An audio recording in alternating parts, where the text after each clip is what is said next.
Hi everybody, my name is Cameron Watson and I am the owner and founder of Oak and Fur, an online boutique that sells sustainably and ethically made clothing. I've been receiving a lot of questions recently on my Instagram and from friends and family asking me about the steps that I went through in order to start my business. I thought it would be a good idea to sit down with you today and take you through all of the steps that I had to go through up until launch date to give you a better idea of how to get started if it's something that you're looking to do as well. So grab a cup of coffee, a cup of tea, and let's get started.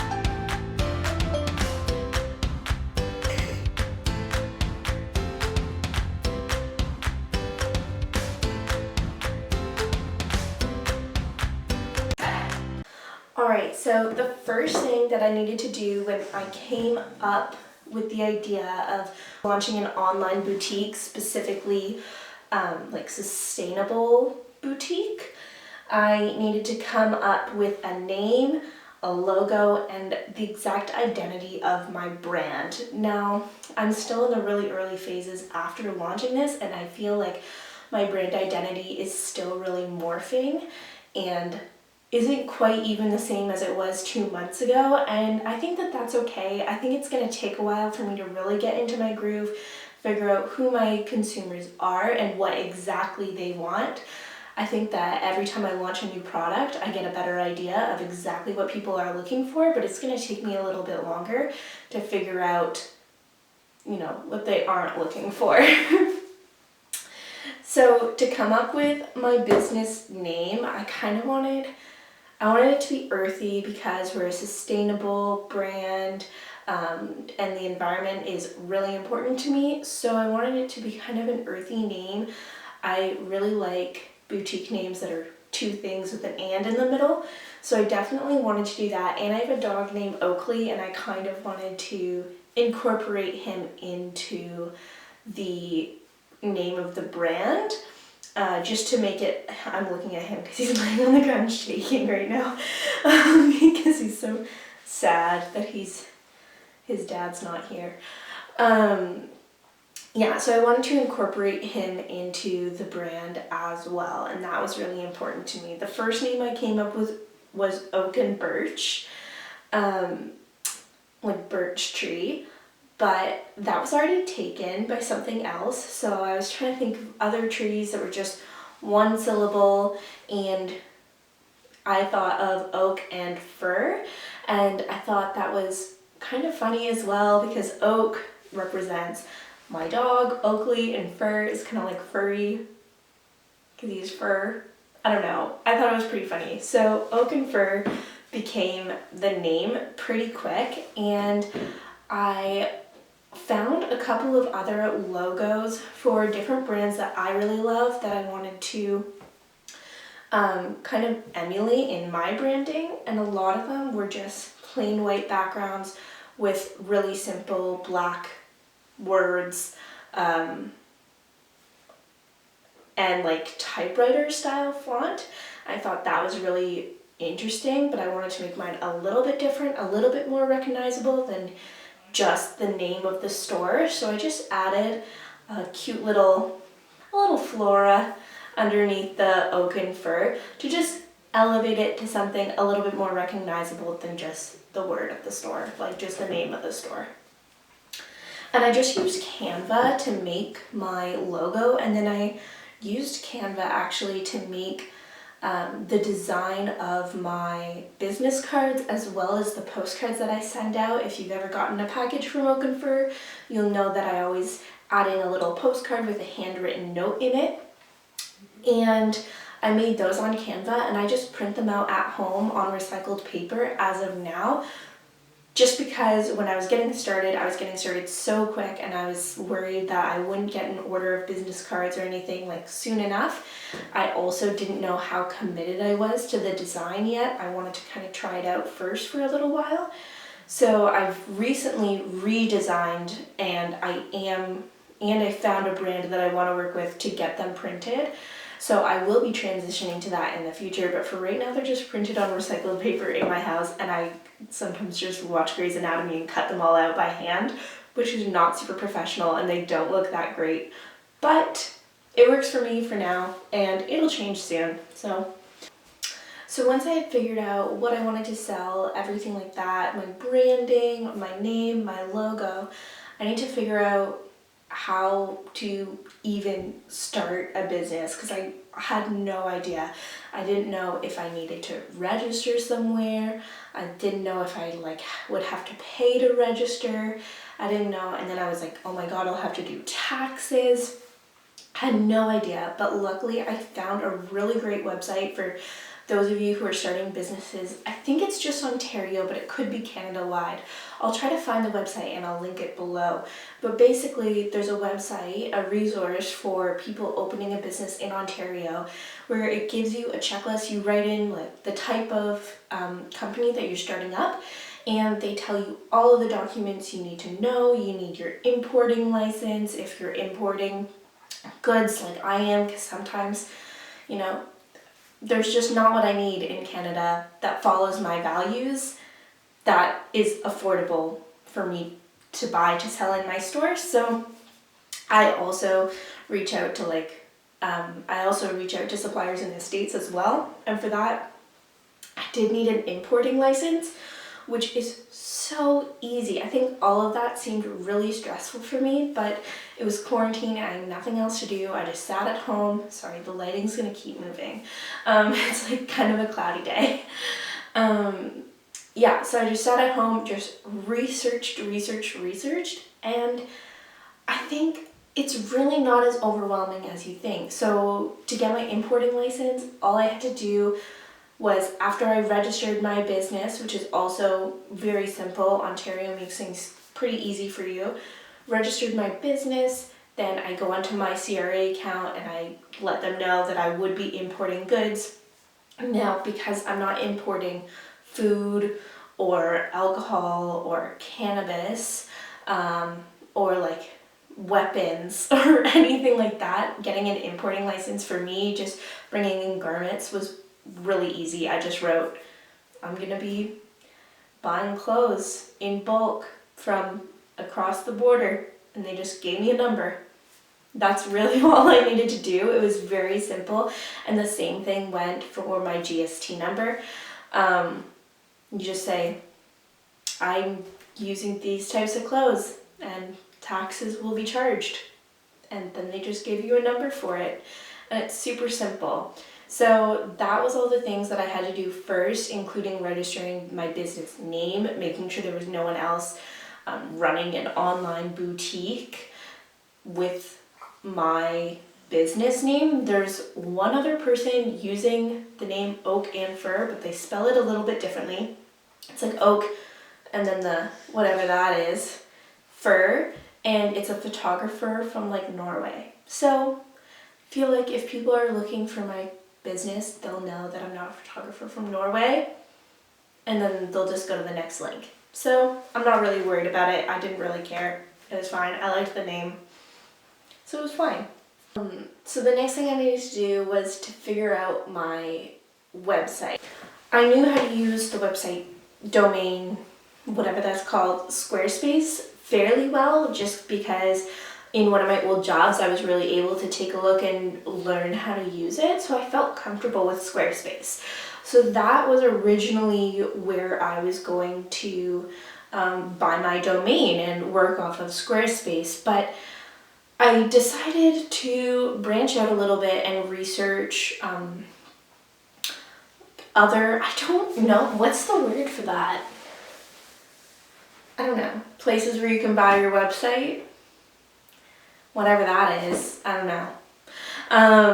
But I decided to branch out and look into Shopify, WordPress, other places to buy my domain just to see what other features they might bring that Squarespace doesn't offer. And I found on Shopify, I watched a couple tutorials on it, and it seemed really, like, to make shipping really simple, and it just streamlined everything that I needed out of a website, because Squarespace, although I think it's a great place for businesses to run their website out of, for a business that's specifically a store, it didn't have exactly everything I need when it came to shipping and inventory and all of that. So I went ahead and I started fiddling around on like the free trial of Shopify, and I just found it really simple to use. It just totally computed with the way my mind works.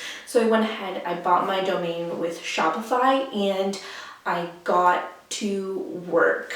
So as soon as I was on Shopify, I started figuring out exactly what products I wanted to sell, and this took a long time because I kept changing my mind. I wanted to sell, I didn't change my mind on what types of inventory I wanted to sell, but I changed my mind on the exact products I wanted to sell. So I would, have all of these things in my cart on one marketplace ready to go, and then at the last minute I was like no, and I completely changed my mind, and I kept going back and forth, and eventually I was like, enough, put in an order, everything else will still be there, just put in a super simple order. So I went onto Tundra, which is a really easy to use marketplace they have so many different products that you can buy to put into your boutiques, your shops, in-person shops, online shops, doesn't matter. And I found a couple of brands that I wanted to work with that I thought were really great. And I decided to narrow down what I was looking for to just simple like leisure wear. So I grabbed a t-shirt here, a sweater there, some leggings. We had some jumpsuit romper things, and just kind of got like really comfy clothes, because I think that's what I was having a hard time with. I didn't want to do a bulk order because I also had no savings. Like, this was paycheck to paycheck. So I was worried about like, oh, if I only have one pair of pants, it doesn't necessarily go with like I wanted everything to be cohesive. So I decided to start with just some leisure wear. And that worked out really well for me, I think, because it was like comfy stuff. They're on a high price point compared to a lot of garments, but for sustainable fashion, on a lower price point, in there with like Everlane, though we don't talk about Everlane here, but in and around there. So it worked out really well, and it really gave me an idea, because I did do it sort of broad, of what my consumers were actually looking for, based on what my top sellers were and what weren't selling at all. And it really helped me narrow down for a couple of weeks later when I did my second order of more like business casual day wear, if that makes sense. Yeah, which is one of these. This is the Jasper blouse from my second line. All right, so after I purchased all of my inventory and had an idea of like the weight of the things that I was going to be shipping, I decided to go and really research packaging. Now, I did a lot of research on packaging, but again, I was in a really, really tight time frame, and I didn't really know what I was looking for. I didn't know what would work best for me. I was still trying to figure things out. So the packaging that I have been using, I'm going to use that, but it'll be definitely changing. And once I change it and kind of streamline that process, I'll do a full video on the exact packaging that we use to ship all of our inventory, all of our products. But for right now, we use craft paper that's easily recyclable. We print out our business cards and our postcards on recycled paper, as well as our packing slips on recycled paper. We then put those in with a sticker that's not recycled and probably not recyclable, which is one of the things that I'll be changing. That'll actually be changing very soon, the stickers that we use with our logo. And as well, the shipping labels are not recycled or recyclable that we put on our compostable poly mailers. So that's another thing that I want to change. And compostable poly mailers, I've done further research into those, and we definitely, once we're out of the ones that we have, because I don't want to waste them, I don't know if I will be purchasing them again. I'm trying to figure out the best solution for us when it comes to packaging and the most sustainable packaging. Unfortunately, packaging is extremely pricey, and if I go with the most perfect packaging system, which still isn't perfect, I'd probably have to raise a lot of my prices in order to cover it. So that's something that I am working very hard on and is nowhere near perfect yet, but hopefully will improve. Once I had all of my inventory, I had bought my domain, I had streamlined the packaging that I wanted to use, I felt comfortable in starting to market and coming up with my launch date. Now, I still didn't have all of my inventory at that time. It was all getting mailed into me, but I knew that I would have it by a certain date and that I would be able to take all of the pictures and have all of that up by a certain date. So at this point, I believe we were in early November, so it had only been maybe 2 weeks. And I got up my Instagram as well as I got up an initial website. So on my initial website, it was a simple page with a couple of stock images and a simple description about what Oaken Fur was and with our launch date. And it was just kind of coming soon, December 1st. And that's all I did, just to get people interest. And I also had my email list set up so people could sign up for our email newsletter to know the first products that were coming and all of that. So once I had that set up, I went over to my Instagram. I started posting those same stock images that I had up on my website to kind of keep that cohesive branding. And I had enough stock images to last me, I think, about a week. By the time that week was up, all of my inventory, or not all, like 1 or 2 things of my inventory had been shipped in because everything kind of came in at different times. So I had a group of my friends on a little group chat on Facebook, and I'd say, hey guys, this shirt just came in. I need someone to come and model it today. So I have content for marketing for Instagram. And we just did shoots outside because it was still during COVID, except for one of the shoots, which I was wearing a mask in. And we got all of our shots done, and I slowly started posting them to Instagram as we were going, in the hopes that I would get enough people excited for the December 1st launch. And I think that was honestly the best thing that I've done. I saw so many businesses opening around the same time as me that, you know, only had a couple of people following their Instagram page because they launched their Instagram page when they launched their website, when they were open for business. And I think if you are opening a business, getting out that word of mouth and start marketing like a month or 2 before you even launch your business. Because if you launch and no one knows that you're launching one, you're really launching into oblivion and you won't have those customers. And those customers that mostly knew me personally, either, you know, from around town or friends of mine or friends of friends, family members, those people who bought and, you know, submitted orders out of the goodness of their hearts in those first couple of weeks really carried my business and covered so many of my starting costs in that first month. Because after you have that big boom of, you know, all these people that you know and love ordering from you out of the goodness of their hearts, you go into a big dip, and those people have already ordered from you, and that's when you have to rely on all of those Instagram followers that you have that have been waiting for you to open, and keeping that marketing up so that after all of your loved ones have already ordered, you still have a whole other consumer base, and a consumer base that are there not only because, they're not there because they know you and they like you and they want to support you. They're there because they like your brand. And as much as loved ones will get you through a lot and, bless them, you're really looking for those consumers who are there not because they know anything about you, but because they love the products that you're putting out there. And so that was a huge push.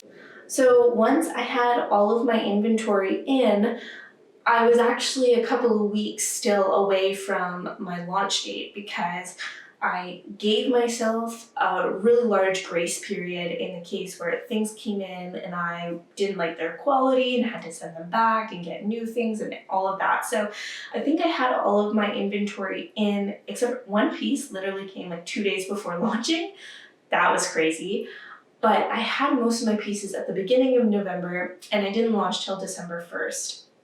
So that was really great because then I used those pieces to practice my wrapping and practice exactly how I was going to package, which I'm still learning how to do because I love craft paper. I'll never package with tissue paper unless there's really good recycled eco-friendly tissue paper, which I haven't found at a reasonable price. But for now, I'll be using craft paper for a long time, and craft paper is hard to wrap with. It's hard to wrap soft objects with, especially because I don't like to use tape because it's plastic. And so I only use one sticker because the stickers can't be recycled. And I don't want to use more than that. So trying to package 1 or 2 soft items in craft paper with only one sticker to hold it all together is very difficult and something that I'm still honing that skill. But that was something that I practiced a lot before we opened. After everything was set, it was just kind of a waiting game until that launch day. And on that launch day, I think I stayed up till 5 in the morning just watching the first orders roll into the store. And we were set. That was it. Then the store was going, and that is when marketing really started. Because now that I had everything else done, marketing is probably 90% of my job. That's all I do. Marketing and numbers is now all I do. I feel like a lot of the fun stuff is gone, but luckily the marketing for me is probably the most fun stuff. And coming up with new creative ideas, we started our blog a little after that, which was not in the plan at all. Just one day I was like, well, that would be a good way to get a lot more people who maybe have never been on the store onto the store every Tuesday when I post a blog. And then I thought about, well, what about a YouTube video or a YouTube channel? Why don't I try that out?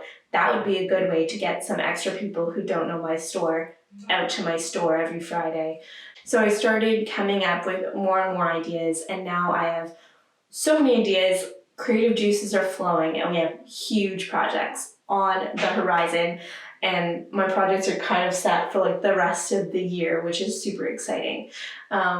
And so hopefully we stay on the same track that it's been. I know sales have kind of gone up and down.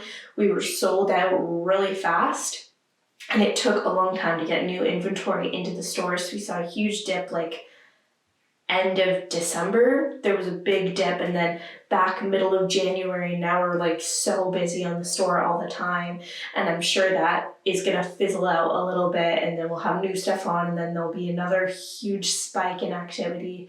So it's just rolling with the punches and solving problems as they come up. But so far, it's been very successful, and I hope that it stays that way. We've been open for almost exactly 2 months at this point that the video is being made. So I think it would be really fun to come back to this spot and give a bit of a business update maybe at 6 months, at a year, and continuing that way, just so that, I kind of have documentation of how the business has been growing over the years, I think will be something really great. So stay tuned for that. In 6 months, we'll do another update, and I'll have a whole bunch of behind the scenes and other things about how my business is running here at the store. So make sure to like, subscribe, hit the little notification bell, and stick along for the journey to see the beginning of my journey, because I've only just started.